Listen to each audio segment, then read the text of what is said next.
Major general retired Sanjay Meston रक्षा विशेषज्ञ हैं, major general retired Samar Paltoor defence expert, इसके अलावा कर्नल हमारे साथ जुड़े शैलेंद्र सिंह रिटायर्ड हमारे साथ डिफेंस एक्सपर्ट के तौर पर। स्वागत है आपका सर। मेजर जनरल रिटायर्ड जी द्विवेदी डिफेंस एक्सपर्ट, रविंद्र सचदेव अंतर्राष्ट्रीय मामलों की जानकार।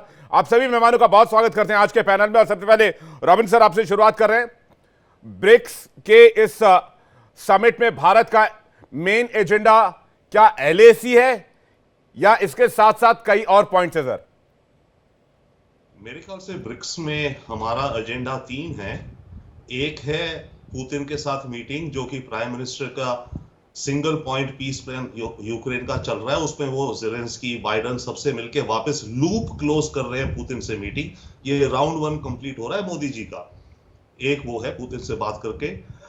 दूसरा है कि ब्रिक्स का डायरेक्शन किधर जा रहा है, क्योंकि अभी जो नए मेंबर ऐड हुए हैं, देखिए ब्रिक्स में कोई इनकी एग्रीमेंट तो नहीं होती कोई कंट्री जब ज्वाइन करती है, राइट। कुछ ओवरऑल ऑब्जेक्टिव्स होते हैं। तो कजान डिक्लेरेशन जो है वो बहुत बहुत अहम होगा। तो उस कजान डिक्लेरेशन में भारत अपनी इनपुट्स देगा, क्योंकि वो तय करेगा कि ब्रिक्स का रवैया कैसा है ओवरऑल। ये एंटी वेस्ट ब्लॉक बन रहा है या नॉन वेस्ट बन रहा है, कौन मेंबर्स को एडमिट करेगा या नहीं करेगा, क्या क्राइटेरिया रहेंगे। तो ब्रिक्स की डिक्लेरेशन कजान बहुत इंपॉर्टेंट। एंड तीसरा एब्सोल्युटली एज यू सेइंग, जो ये एलएसी की खबर है कल, मेरे ख्याल से ये 2 खबरें एक में हैं। एक तो ये खबर है कि भाई एलएसी में मानिए कुछ एग्रीमेंट हो गई है जॉइंट पेट्रोलिंग की, एटलीस्ट गलवान में। बट इसकी दूसरी खबर तो शायद मुझे ये दिखती है कि इसका मतलब है शायद मोदी और शी जिनपिंग का एक बायलैटरल मीटिंग होगा कजान में। हो सकता है, कंडीशंस बन गई हैं उसके लिए, राइट। तो अगर मोदी शी जिनपिंग का मीटिंग होती है तो उससे और क्या नया निकल के आएगा। गलवान का मामला तो मान लीजिए पेट्रोलिंग पर आपने कह दिया, बफर जोन पे हम एग्री कर गए हैं पेट्रोलिंग। तो भारत और चाइना के रिश्तों की आगे की रोड मैप किस तरह की होगी। तो ये 3 मुझे अहम आउटकम्स दिखते हैं। लेकिन ये जो एलएसी पर हुआ है, इसको मैं समझने के लिए चलता हूं major general retired Sanjay Meston ji के पास। संजय मेस्टन जी, आपको क्या लगता है सर, ये जो एलएसी पे डेवलपमेंट्स हुआ, उसके बाद ब्रिक्स में पीएम का जाना और वहां पर जिनपिंग से मुलाकात, क्या हालात बदल रहे हैं?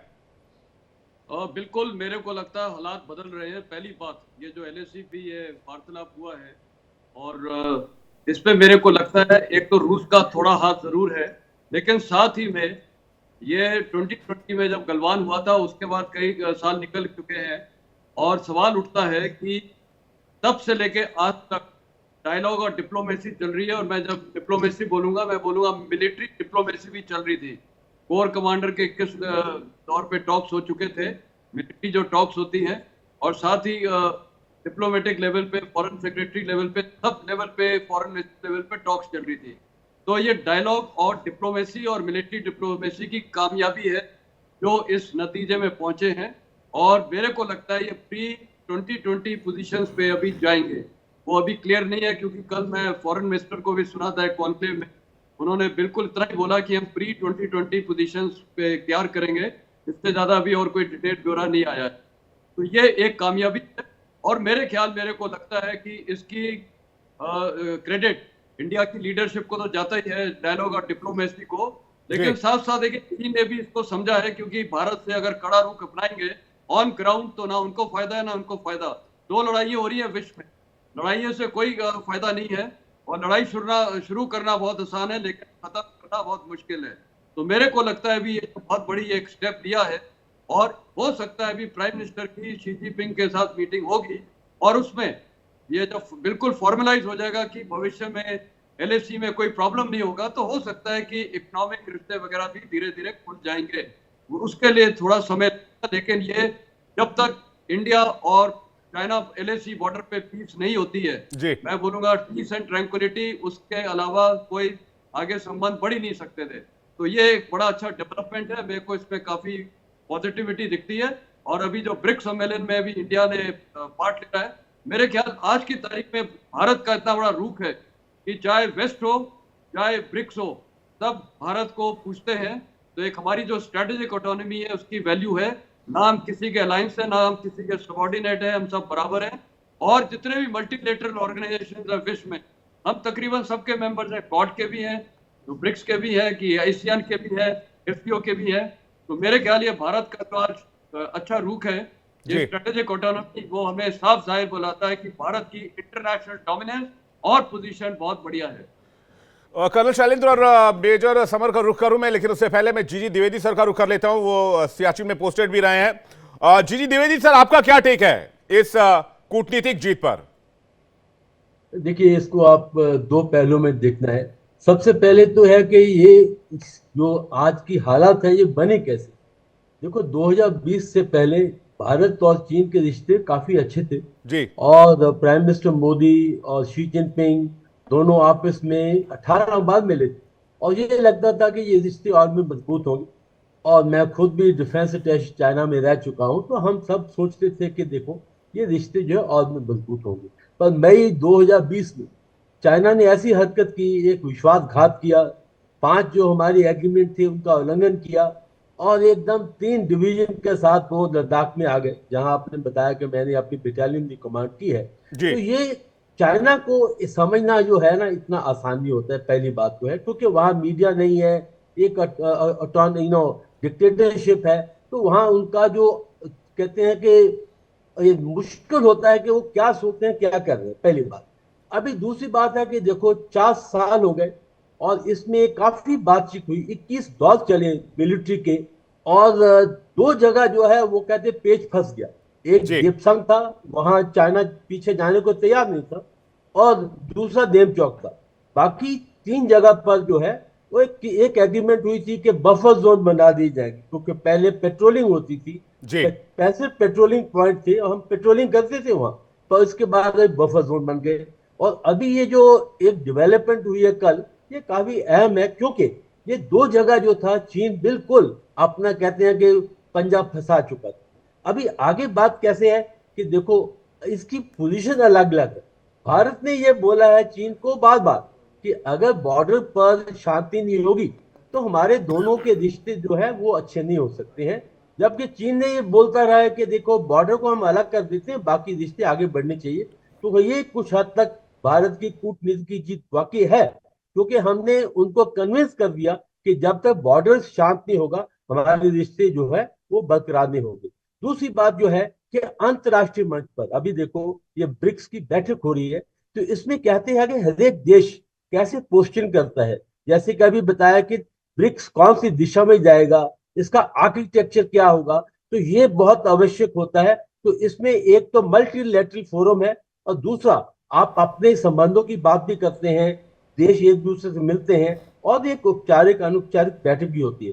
तो मैं इतना ही कहूंगा कि ये एक नई शुरुआत है जो अभी जो समझौता होया है या होने वाला है, पर इसमें काफी फासला तय करना होगा, क्योंकि जो चीन बोलता है और जो जमीन पर करता है मैं एग्जैक्टली इसी अंतर होता है। द्विवेदी सर, मैं इसी लाइन पे आ रहा था।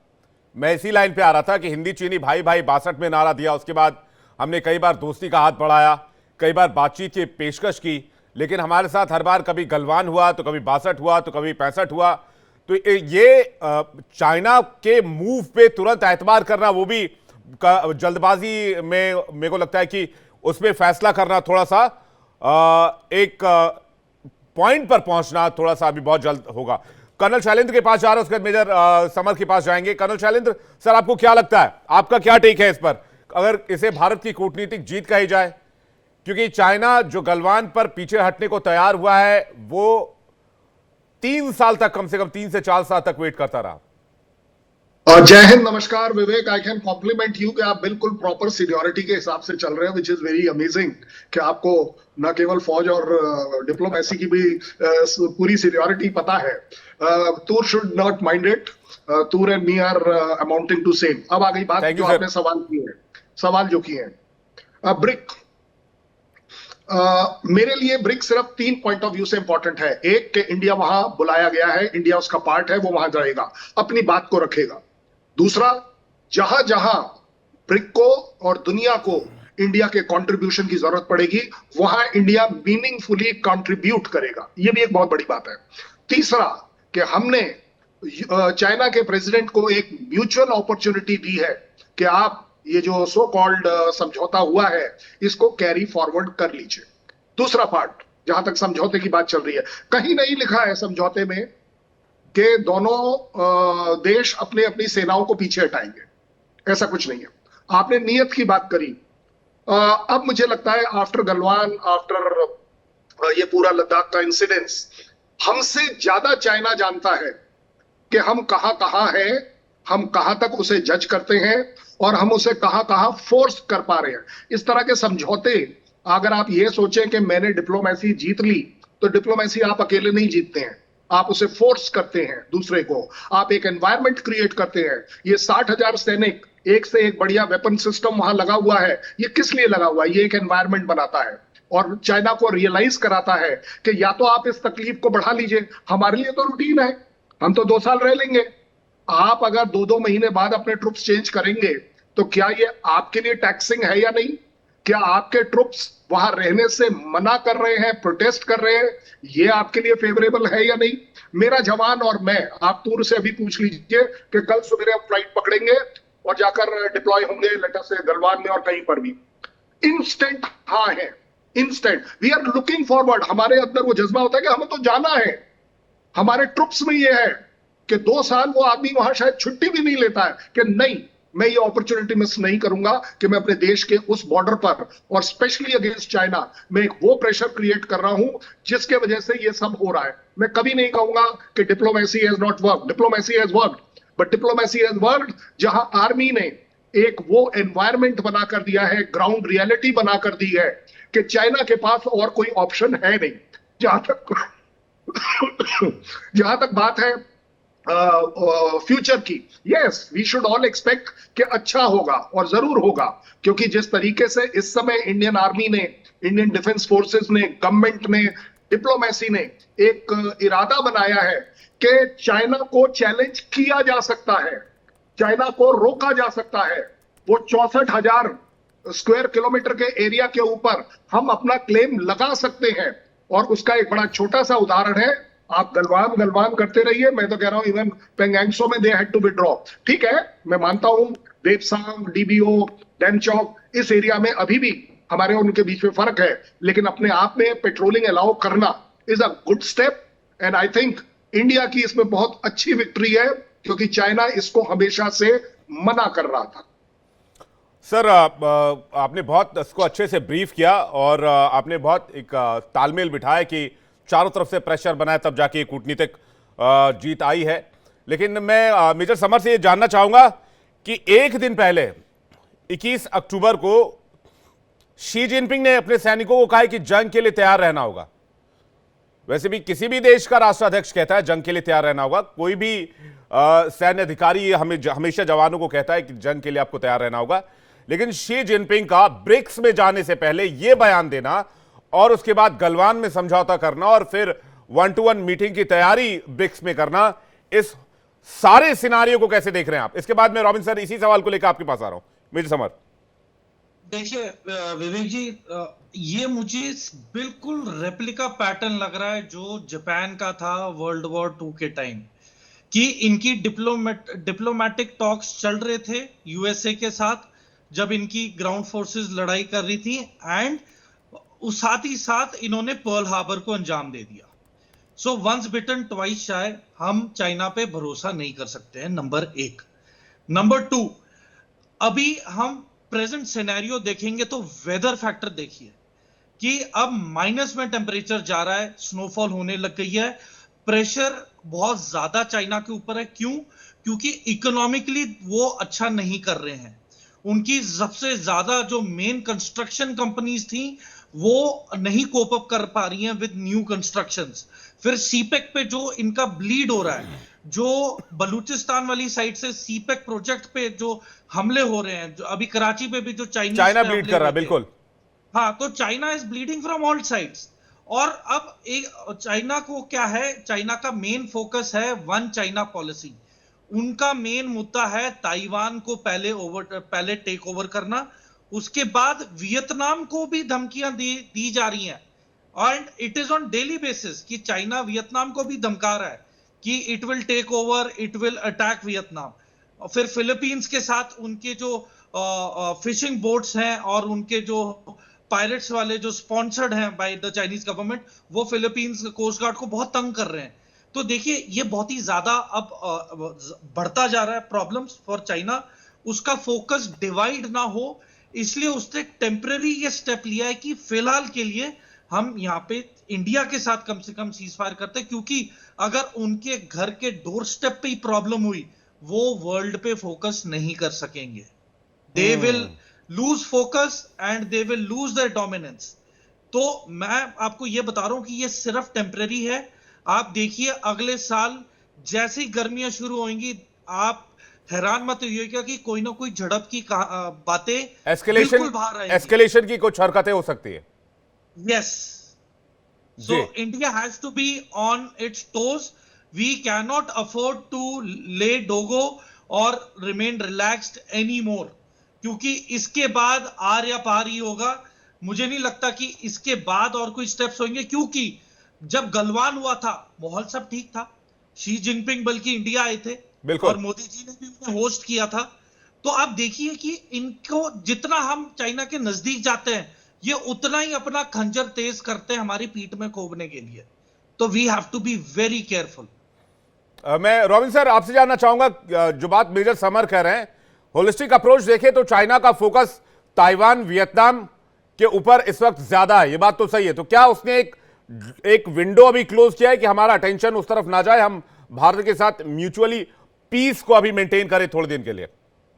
यस सर्टेनली, वो एक एंगल भी है। देखिए ब्रिक्स से जस्ट पहले क्या जरूरत थी चाइना को एक कंसेशन देने की? उनके हिसाब से तो कंसेशन है ना, अभी तक तो वो अड़े पड़े थे। क्या जरूरत थी? तो जरूरत शायद इसलिए थी, उसे लगा कि ये माहौल थोड़ा ठीक करके ब्रिक्स में जो अगर मोदी और शी जिनपिंग की मीटिंग होती है उससे कुछ और आउटकम वो निकालने चाहते हैं। That is one. सेकेंडली, याद रखिए ब्रिक्स का डायरेक्शन सेट होना है, किन किन कंट्रीज को एंट्री देनी है, नहीं देनी, क्या आगे होगा। और चाइना बहुत बड़ा इंफ्लुएंस करेगा उसमें, क्योंकि चाइना एक फाउंडिंग और हम भी हैं, पर चाइना हेवी वेट है वहां पे रशिया के साथ। तो चाइना ब्रिक्स समिट की जो आउटकम चाहता है उसमें वो भारत की कोऑपरेशन भी चाहता है। इसलिए one, and secondly China India relations में यस काफी और चीजें हैं, स्कोप है उनकी डिस्कशंस करने के लिए। ये माहौल क्रिएट किया गया है without doubt. It can be कि आगे जाकर के ये वापस चीज स्क्वायर वन पे आ जाए। और याद रखिए जो एलएसी का मुद्दा है, केवल गलवान थोड़ी, एलएसी तो कितनी 3,500 या ऐसी किलोमीटर्स की है। यहाँ पे हमारे करीब 40 या 45 डिस्प्यूटेड पॉइंट्स हैं चाइना के साथ। अगर हम यहाँ एक बफर जोन बना सकते हैं, मानिए फ्यूचर के लिए मैं कहता हूँ, और कई सालों से कह रहा हूँ, तो ठीक है, सारे 40-45 डिस्प्यूटेड पॉइंट्स में गार्डन्स ऑफ पीस बना दो, ना तुम्हारा ना हमारा, subject to military considerations at our end also, उनके भी, but notionally theory in future. तो एलएसी तो जब तक पूरा सॉल्व नहीं होगा तब तक हमारा वो नहीं होने जा रहा। So one, it can be a tactic कि अभी थोड़ा भारत को स्कोप दिया, ब्रिक्स में अच्छी मीटिंग गई ओवरऑल ब्रिक्स की, जो उन्हें वहां आउटकम्स चाहिए, as well as Modi Xi Jinping का अगर बायलैटरल होता है तो उसमें और क्या मुद्दे निकलेंगे। एक चीज और है, और हम भी क्यों मिल रहे हैं, हम भी क्यों थोड़ा पॉइंट रख रहे हैं चाइना के साथ, उसमें ये एलिमेंट है कि इंडिया के अंदर एक रियलाइजेशन ग्रो हो रहा है, आई थिंक हमारी इंडस्ट्री में भी और हमारी सरकार में भी, कि अगर हमें 7% या 8% अपना जीडीपी बनाना है, टारगेट रखना है 2030-35 तक, हमें चाइनीज इंडस्ट्रियल पार्टनरशिप्स चाहिए। और पैसा तो अलग है, बट चाइनीज हमें इक्विपमेंट्स चाहिए। जैसे भी हम कह रहे हैं सोलर पैनल वो डोमिनेट करता है, करे, पर अगर हमें चाहिए तो हम क्या करें? हमें तेजी से बढ़ना है। हमें अगर अपनी टेलीकॉम ब्रॉडबैंड बढ़ानी है, हमें जिस भी सेक्टर पे आप ले लीजिए, अगर हमें मशीनरी और इंडस्ट्रियल कैपेसिटी अपने देश की बढ़ानी है, इट सीम्स कि हमें चाइना के साथ अगले 5 से 10 साल तक उस फ्रंट पे कोऑपरेट करना है अपनी इंडस्ट्रियल पेस बढ़ाने के लिए। तो ये एक रियलाइजेशन या एक व्यू डेवलप हो रहा है हमारी इंडस्ट्री में भी, और मेरे ख्याल से हमारी सरकार में भी। तो ये हमारा है अप्रोच ऑल्सो। सो ऑब्वियसली हम देखते हैं क्या इसमें से हमें शी और मोदी जी का बायलैटरल होता है, उसमें क्या क्या इश्यूज का और डिस्कशन होता है। So that is my view on this, कि ये एक can be very much a tactic by China, एक माहौल क्रिएट करने के लिए ब्रिक्स की समिट से पहले। उसमें जो आउटकम्स निकलेंगे वो देखते हैं, फिर आगे जाके 6 महीने साल भर बाद again can be. But on the other hand हो भी सकता है, as I think our panel is saying, China इतना कॉम्प्लिकेटेड होता जा रहा है और चाइना के हिसाब से 2027 तक ताइवान को कब्जा करने के लिए पूरी तैयारी कर देनी है। उसकी मिलिट्री इतनी स्ट्रांग हो जानी है, 27 तक उसका टारगेट है कि अमेरिकन नेवी को एशिया पैसिफिक थिएटर में, इंडो पैसिफिक में वो डोमिनेट या काउंटर कर सके। तो अगर उसे वो सारा लगाना है, और याद रखिए नहीं, एक डिपेंडेंसी तो है सर। एक जो आपने मैन्युफैक्चरिंग सेक्टर वाली बात कही, एक भारत की कर्नल शैलेंद्र कुछ कहना चाह रहे हैं, उनके पास जा रहा हूं। एक डिपेंडेंसी तो है भारत की, खासकर बिजनेस के क्षेत्र में। 118 अरब डॉलर का दो तरफा भारत और चीन के बीच व्यापार रहा। 118 अरब डॉलर, आप सोचिए कि कितने बड़े पैमाने पर भारत चीजें इंपोर्ट करता है चाइना से। कर्नल शैलेंद्र कुछ कहना चाह रहे हैं। कर्नल शैलेंद्र, उसके बाद बाकी मेहमानों का रुख करो। कर्नल शैलेंद्र। मैं अपना एक व्यू पैनलिस्ट के सामने रखना चाहता हूं। पीस कहीं पर भी हो, it should be very good, it should be always welcome. मैं बिल्कुल मानता हूं इस बात को, लेकिन पीस मेरी कॉस्ट पर नहीं होनी चाहिए, मेरी जमीन पर नहीं होनी चाहिए। अगर आपने पीस लानी है, आप जो मेरा था वो मेरा रहेगा है, उसके बाद सामने बैठकर बात करेंगे कि कौन सा गार्डन किस तरह बनना है। 64,000 स्क्वायर किलोमीटर का गार्डन मैं बनाने के लिए तैयार हूं, लेकिन पहले वो 64,000 किलोमीटर मुझे वापस अपने पास चाहिए।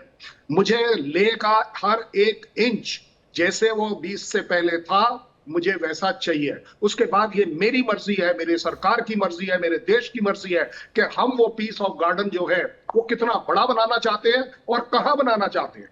ये जो देखिए, ये जो पॉलिसी रही है इंडिया की ऑलवेज एवरी टाइम कि चलो वो ले लिया, अब चुप रहते हैं, चलो अब वो भी ले लिया, अब इसके लिए क्या झगड़ा करना। ये peace is good, peace is good for world, but peace is definitely, as far as फौजी खून कहता है, is a sign of weakness कि अगर मुझे उसके टर्म्स एंड कंडीशन पर पीस एस्टैब्लिश करनी पड़ी। Peace is always at mutual understanding. Vivek, बिल्कुल ये बड़ी बात कह रहे हैं सर आप कि अगर वो आज ताइवान और वियतनाम की तरफ जा रहा है, रविंदर सर मैं आ रहा हूं, अगर वो ताइवान वियतनाम की तरफ जा रहा है तो होने वाले 10 साल आगे 10 साल के बाद वो इधर भी आएगा। कुछ कहना चाह रहे हैं रॉबिन सर। द्विवेदी सर, इसके बाद मैं आ रहा हूं आपके पास। Robin sir. I completely agree to what Colonel Shailendra is saying. Peace should be on our terms, right? But मैं तो एक theoretical model बता रहा हूं, पर दूसरी बात बताइए, अभी जो गलवान में बफर जोन है, ये है क्या? ये वही तो है नोशनली, ना आप जाओगे ना हम जाओगे, बफर जोन है। तो ठीक है, मैं कहता हूं उसे रिंग फेंस कर दो, खत्म करो। सपोजिंग, और ऐसे थोड़ी है वो मान जाएंगे, दोनों तरफ का होगा ना agree. Military strategies will not agree to give up their vantage points, ये वो शायद इम्पॉसिबल होगा रिजॉल्व करना, but that can be a model. But अभी गलवान में है, और क्या हो रहा है गलवान में, जो ये गार्डन ऑफ पीस नहीं है तो क्या है? जी मैं द्विवेदी सर के पास जाना चाह रहा हूं। द्विवेदी सर कुछ कहना चाह रहे थे। हाँ विवेक, देखो चाइना के विरुद्ध जब बात करते हैं तो किताबी बातें नहीं होती है, जज्बात नहीं होता, प्रैक्टिकल बात होती है। सबसे पहले देखिए, इस समय चाइना की जीडीपी अभी भी 4.5% बढ़ रही है और $17 ट्रिलियन इकॉनमी है, तो उनमें कोई डामाडोल उनका नहीं हो रहा है। दूसरा, उनकी लीडरशिप की जो एक स्टेटेड पोजीशन है, वो पोजीशन ये है कि अरुणाचल हमारा हिस्सा है। वो चाइना बार बार बोलता है, रोज बोलता है, तो हम उसको नजरअंदाज कर सकते हैं? अगर ये थोड़ा बहुत जो एग्रीमेंट हुई है या होगी, हम ये नहीं उसको नजरअंदाज कर सकते कि चाइना जो है वो अरुणाचल पर उसने अपना जो एक स्टेटेड पोजीशन है नहीं बदली है। तीसरी बात है कि चाइना अभी ग्रे जोन वॉरफेयर चल रहा है।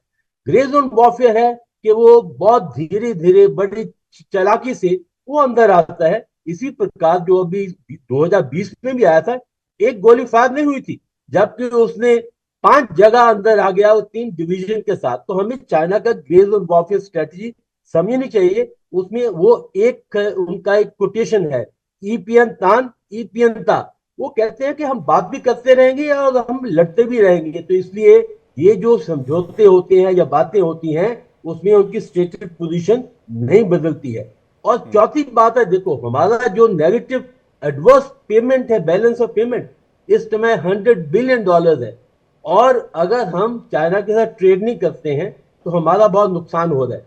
चाहे आप सेल फोन देख लो, मोबाइल फोन देख लो, उनकी भी जो पार्ट्स हैं वो चाइना से आए। तो इसलिए हमें ये बहुत चालाकी से चाइना से डील करना होगा, क्योंकि चाइना की जो स्ट्रेटजी है नहीं बदलती है, टैक्टिक्स बदलते हैं, वो थोड़ा बहुत अपनी एडजस्टमेंट करते हैं। पर अगर उनकी स्ट्रेटजी देखें, स्ट्रेटजी उनकी सीधी है कि हम एक विश्व ताकत बनना चाहते हैं। जितने भी हमारे एरियाज है, चाहे वो ताइवान हो, वो अरुणाचल हो, या वो साउथ चाइना सी हो, वो सारे उन्होंने अपने साथ मिलाने हैं। तो ये उनकी स्ट्रेटजी है। और मेरा आखिरी पॉइंट है, देखो चाइना की सोच बहुत लंबी होती, वो सोचते हैं 20 साल 30 साल।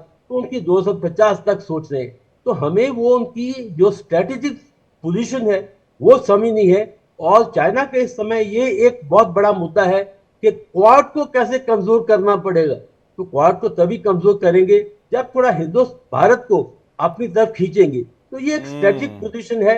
तो हमें देखना है कि स्ट्रेटेजी क्या है और टैक्टिक्स क्या है, तो किस तरह चाइना खेलता है। क्योंकि चाइना की जो खेल सामिना वो डे टू डे नहीं होती है, वो आपको 10-20 साल आगे सोचना है, तभी आप चाइना को पहचान सकते हैं। विवेक। मेजर समर कुछ कहना चाह रहे, लेकिन मैं संजय मेस्टर सर के पास पहले जा रहा हूं, मेजर समर आपके पास आ रहा हूं। मेस्टर सर, अभी अगर हम डिपेंडेंसी की बात हो रही थी, तो जो शुरुआती आंकड़े में 2024-25 फाइनेंशियल ईयर की देख रहा हूं, शुरुआत के 6 महीने में ही $60 अरब का हम बिजनेस चाइना के साथ कर चुके हैं।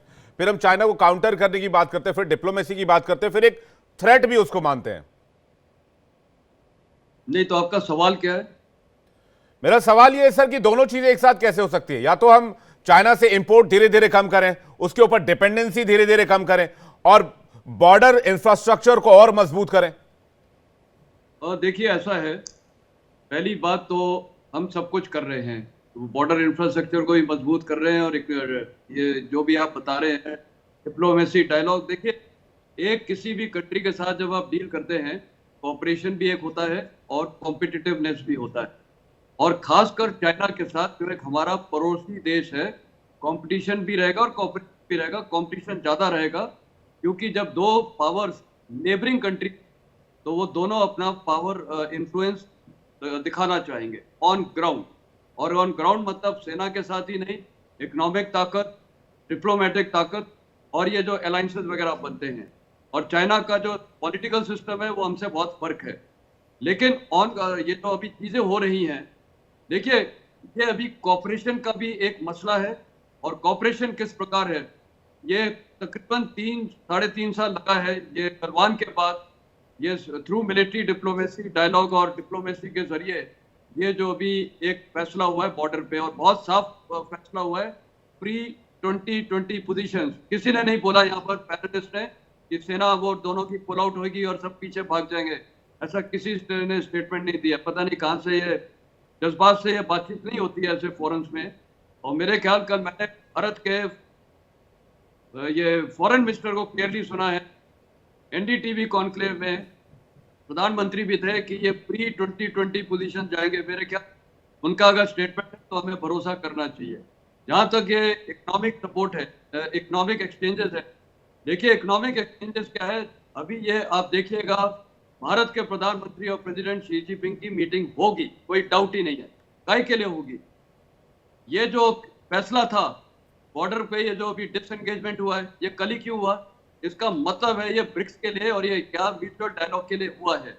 अब यहाँ पर क्या होगा, हमेशा ये काफी डिटेल में बातचीत होगी प्रेसिडेंट शी जिनपिंग और प्राइम मिनिस्टर में, और उसमें बातचीत ये होगी बॉर्डर पे पहली बात पिन प्रिक्स नहीं होंगे। और एक और सवाल उठा सकती, कहीं हम लूज नहीं हो जाएंगे। भारतीय सेना, देखिए पहली बात, मैं कर्नल जीएससीसी डिवीजन का रह चुका हूँ, मिलिट्री ऑपरेशंस डायरेक्टरेट में पूरा चाइना बॉर्डर देखता रहता ब्रिगेडियर, और नथुला में अपनी ब्रिगेड कमांड की है, तो कुछ तजुर्बा है चाइना के साथ डील करने का। वो तजुर्बे के साथ बोल रहा हूँ कि फौज कभी वहां ढीलापन नहीं करती है। ऐसा कि कोई सिविलियन सुनेंगे तो लगता है पहले फौज ढीली थी और अभी वो थोड़ा मोटिवेशन हो गई है, कोई ऐसा कुछ नहीं है। फौज का बिल्कुल जज्बा और मोराल में कोई लो कमी नहीं होती है। लेकिन हाँ, चाइना अभी सतर्क हो गया है कि भारत के साथ ये पिन प्रिक्स करने में उसको फायदा नहीं है, और जहां पिन प्रिक्स होंगे नुकसान किसका है? चाइना का ज्यादा नुकसान है, क्योंकि जब इकोनॉमिक एक्सचेंज नहीं होगा तो चाइना को ज्यादा नुकसान। ये मैं बोल रहा हूँ, ये कंपटीशन के साथ साथ कॉपरेशन भी है।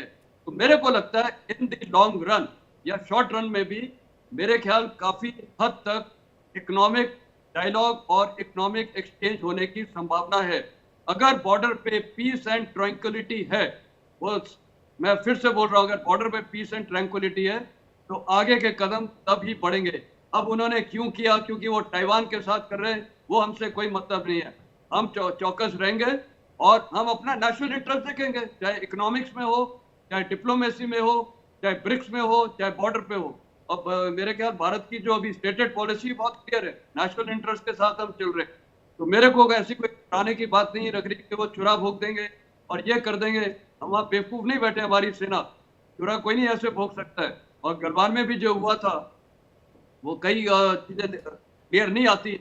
गलवान में जो भी हुआ है जी। उसको हमने अच्छी तरह टैकल किया है जी। और मैं तो जब कमांडर था ये डोकला में, ये नथुला में, मेरे को पता हुआ हमने चाइनीज को कैसे टैकल किया है।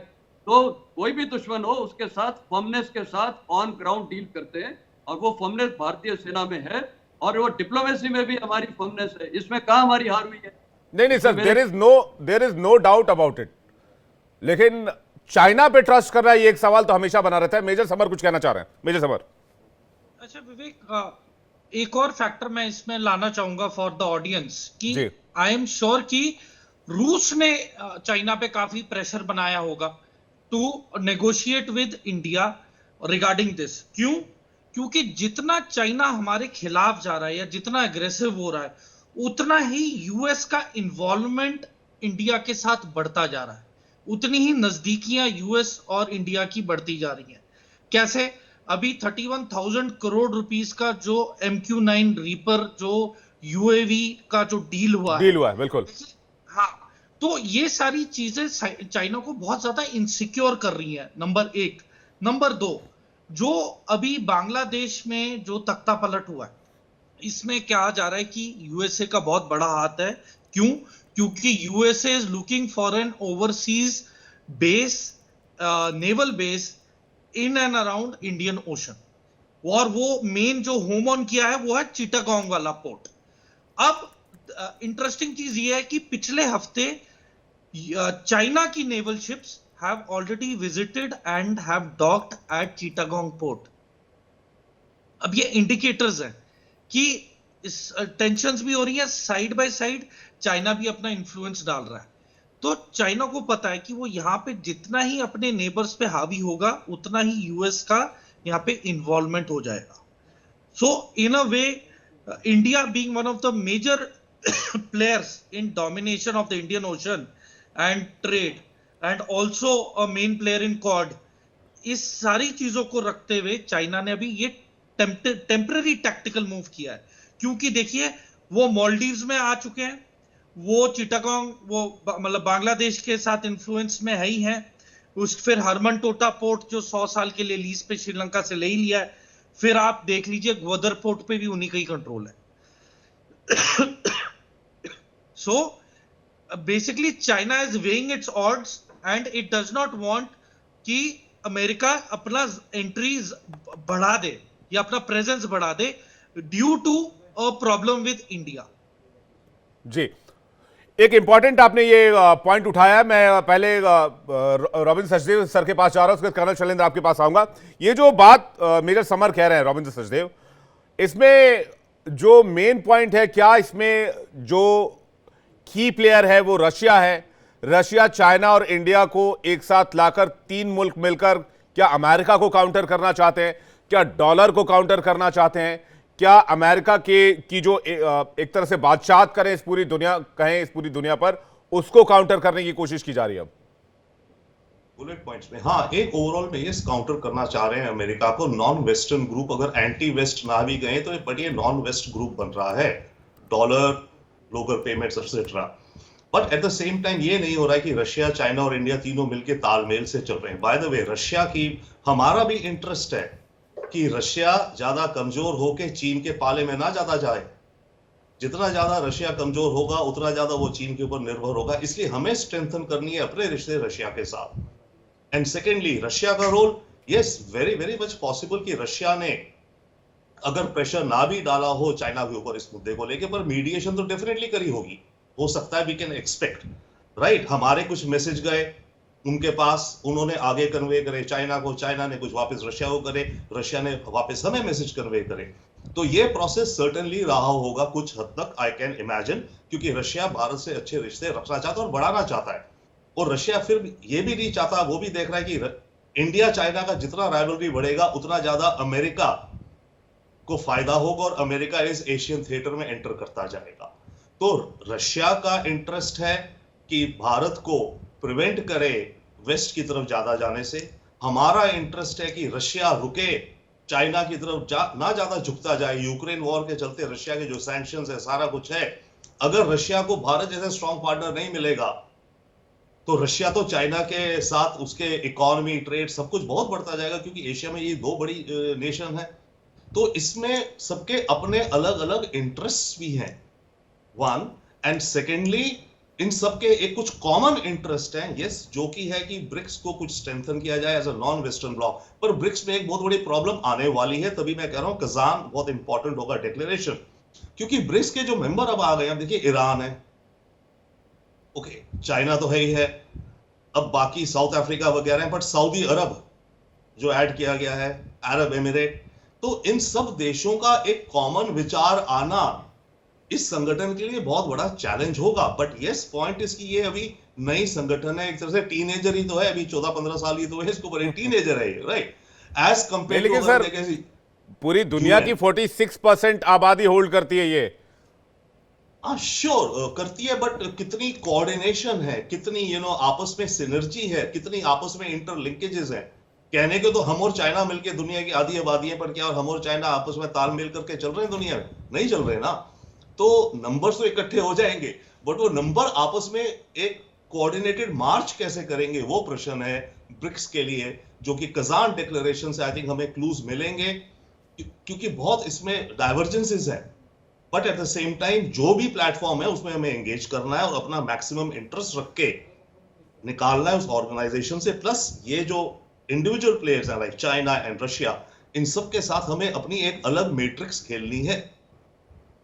नहीं, क्या इसको ऐसे भी देख सकते हैं? मैं कर्नल शैलेंद्र से सवाल पूछना चाहता हूं, ग्लोबल साउथ वर्सेस यूएसए और यूरोपियन यूनियन।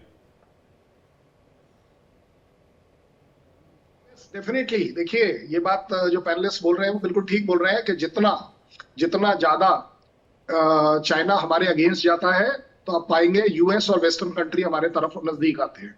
ये एक स्ट्रैटेजी उनके लिए। बट जहां तक इंडिया के लिए है, इंडिया हैज टू सी कि हमारे अपने लिए what is the win win situation, what is strategically a bigger requirement by India. मुझे बताइए, मुझे आज भी याद आता है सरदार पटेल ने नेहरू जी को कहा था, जब 40,000 स्क्वायर किलोमीटर की जमीन गई थी, तो पार्लियामेंट में नेहरू जी का जवाब था कि कोई बात नहीं, बर्बाद ही जमीन थी। तो सरदार पटेल का आंसर था कि सर, मेरे भी सिर पर एक बाल नहीं है, ये भी सर क्या कट जाना चाहिए। When it comes down to peace, peace has to be strategic. मेरा प्राइम मिनिस्टर अगर बोलता है कि 1 इंच जमीन नहीं जाने दी जाएगी, ये मेरा नेशनल कैरेक्टर दिखाता है। अगर मेरी इंडियन आर्मी 50 से 60 हजार लोगों को ग्राउंड पर लगाकर बैठी है, तो वो इसलिए नहीं बैठी है कि ट्रेड के अगेंस्ट हो जाए। चाइना को ये लैंग्वेज समझ आती है। 23 कंट्रीज के साथ चाइना का बॉर्डर डिस्प्यूट है, इवन टू द एक्सटेंट के जिनके साथ उसका बॉर्डर है ही नहीं। सबसे बड़ी बात है, व्हाट इज 13 सर, आ रहा हूं इसके बाद आपके पास, और मैं सर इसके बाद आपके पास आ रहा हूं। जी शैलेंद्र सर, मेरा जो सबमिशन है, मेरा सबमिशन ये है, India will go by its own strategy which benefits us. ठीक है, कहीं हमें ट्रेड में छोटा मोटा अप और डाउन जरूर होगा, बट अगर वो हमें होगा तो ये मेरी गारंटी है चाइना को भी वो उतना ही अफेक्ट करेगा। We should never take it lying down कि ट्रेड के वजह से हम अपनी देश की जो आजादी है, एक तरीके से एक जो सोवरेनिटी है, हम उसको किसी भी हद पर ग्राउंड पर कंप्रोमाइज नहीं करेंगे। द्विवेदी सर कुछ कहना चाहते? द्विवेदी सर। विवेक, मैं 2-3 पॉइंट कंक्लूडिंग रिमार्क्स में देना चाहता हूँ। सबसे पहले, चाइना हमारे लिए बहुत अहम देश है और हमारी एक चाइना पॉलिसी होनी चाहिए। अभी तक हमारी एक फर्म चाइना पॉलिसी नहीं बनी है, तो हमें एक लंबी चाइना पॉलिसी बनानी होगी, जिसमें पॉलिटिकल, डिप्लोमेटिक, मिलिट्री सारी चीजें शामिल होती। दूसरा, चाइना जो है ये ताकत का इज्जत करता है। अगर आप ताकतवर हैं तो चाइना आपको इज्जत देगा, अगर आप कमजोर हैं तो चाइना आपको खा जाएगा। तो ये चाइना की हमें पॉलिसी समझनी चाहिए। तीसरी जो है, क्योंकि चाइना एक डिक्टेटोरियल कंट्री है, कम्युनिस्ट कंट्री है, तो इसकी पॉलिसी बहुत लंबी होती है और ये बड़ी लंबी सोच से चलता है, टैक्टिकल मैन्यूवरिंग करता है, पर इसकी स्ट्रेटेजिक थिंकिंग जो है वो बिल्कुल कायम रहती है। और चौथा पॉइंट है, देखो, चाइना ने अपने देशवासियों को भी बताया, दुनिया को बताया कि वो एक विश्व ताकत उभरना चाहते हैं और उभर रहे हैं। इस समय वो नंबर 2 पर चल रहे हैं, तो वो अमेरिका का मुकाबला जरूर करेंगे।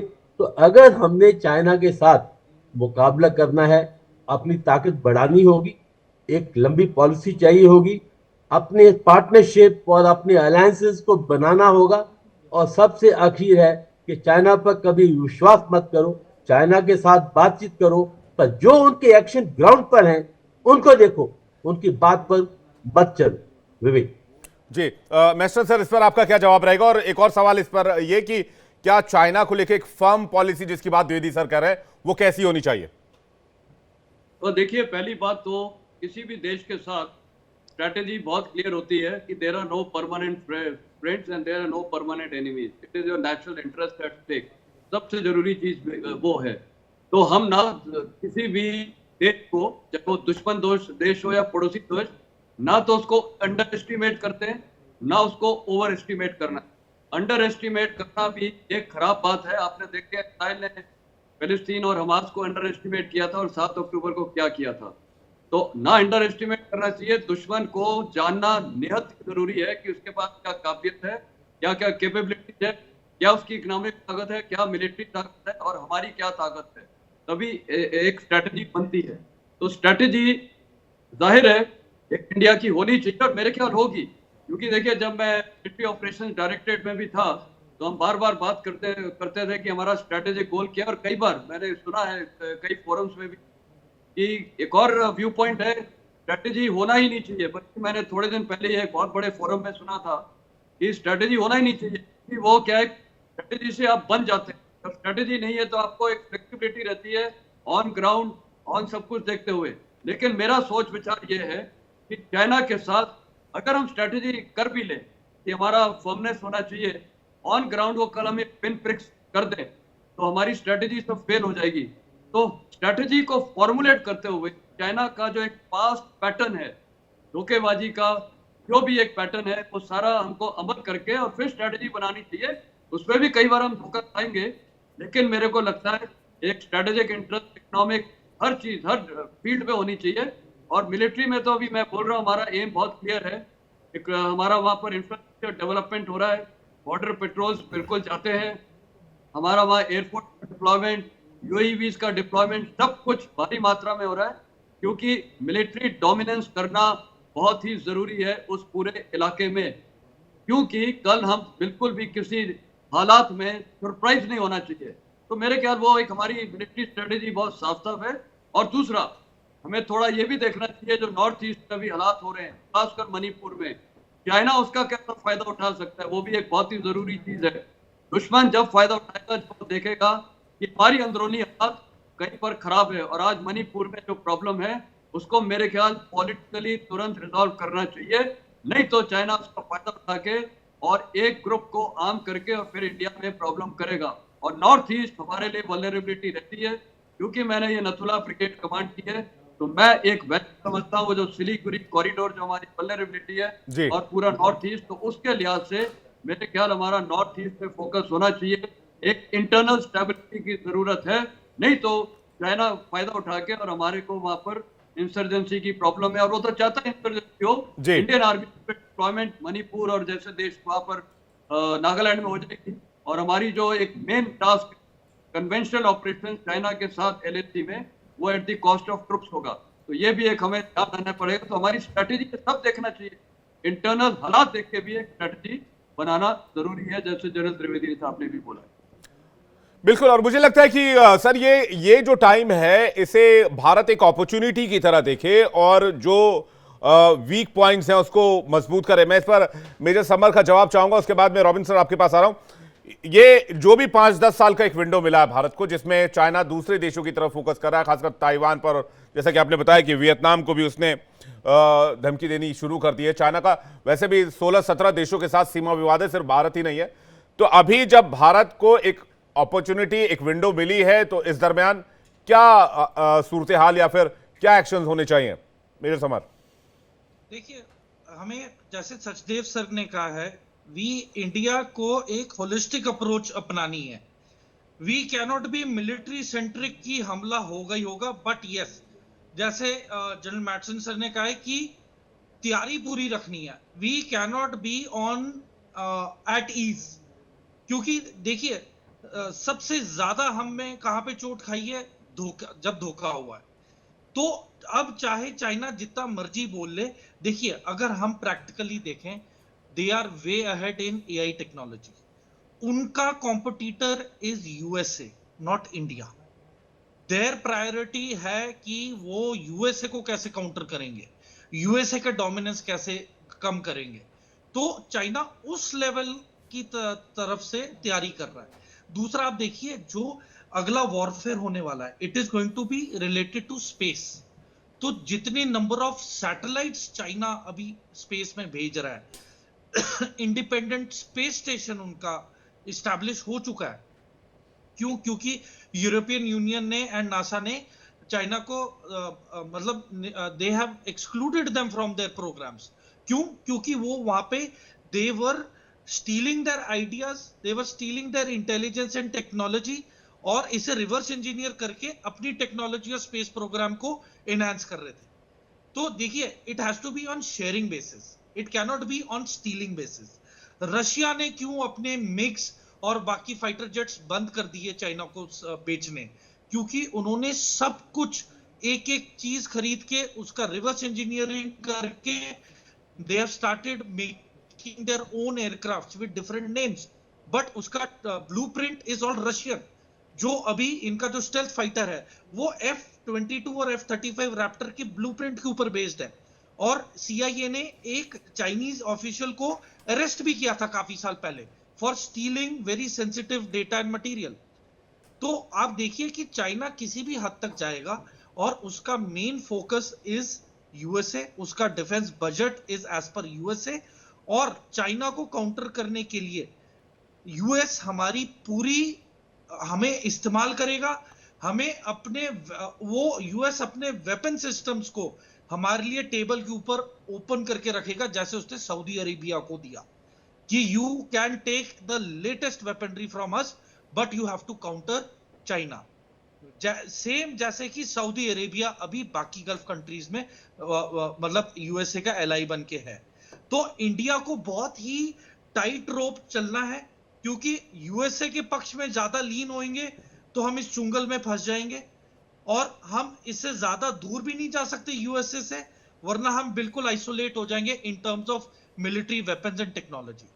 तो ये जो पॉक्यूपाइन थ्योरी है, डिस्टेंस उतना ही मेंटेन करके रखना है कि ज्यादा नजदीकी होके हमारा नुकसान भी ना हो और ज्यादा दूरियां बना के आइसोलेशन भी ना हो।